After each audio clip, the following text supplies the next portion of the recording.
জরুরি শেয়ার চাই। শিশুটির পরিবারের সন্ধান চাই। ঢাকার আশুলিয়ার সাভার জাতীয় স্মৃতিসৌধের সামনে একটি ছোট ছেলেকে একা পাওয়া গিয়েছে। শিশুটি বর্তমানে স্মৃতিসৌধ পুলিশ ক্যাম্পের হেফাজতে নিরাপদে আছে, কিন্তু সে তার পরিবারের জন্য খুব কান্নাকাটি করছে। নিচে শিশুটির দেয়া সংক্ষিপ্ত তথ্যগুলো দেওয়া হলো। নাম নাইম খান, বাবার নাম ওয়াসিম খান, মায়ের নাম নাবিলা, ঠিকানা গ্রাম বাসন সড়ক, থানা বাসন, জেলা গাজীপুর। শিশু নাইম আর কোনো তথ্য দিতে পারছে না।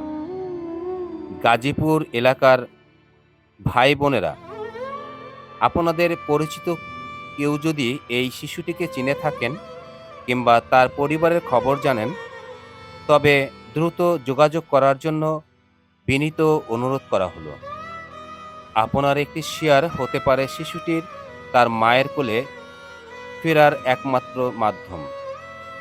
যোগাযোগের ঠিকানা মোহাম্মদ শহীদুজ্জামান, উপপরিদর্শক, এসআই, আশুলিয়া থানা ও ইনচার্জ, জাতীয় স্মৃতিসৌধ পুলিশ ক্যাম্প।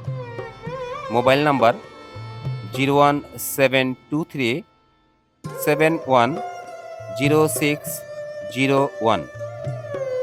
প্রাপ্তির তারিখ 11 এপ্রিল 2026।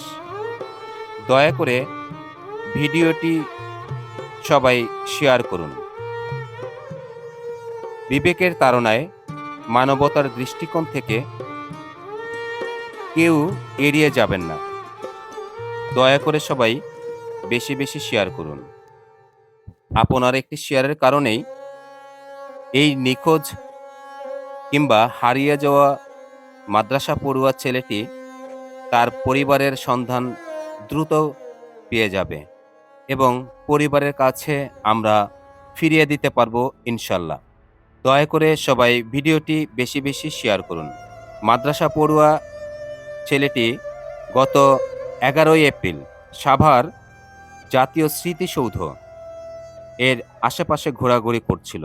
ছেলেটিকে অসহায় অবস্থায় পেয়ে জাতীয় স্মৃতিসৌধ পুলিশ ক্যাম্পের ইনচার্জ মোহাম্মদ শহীদুজ্জামান, উপপরিদর্শক, এসআই, আশুলিয়া থানা, তিনি হেফাজতে রেখেছেন।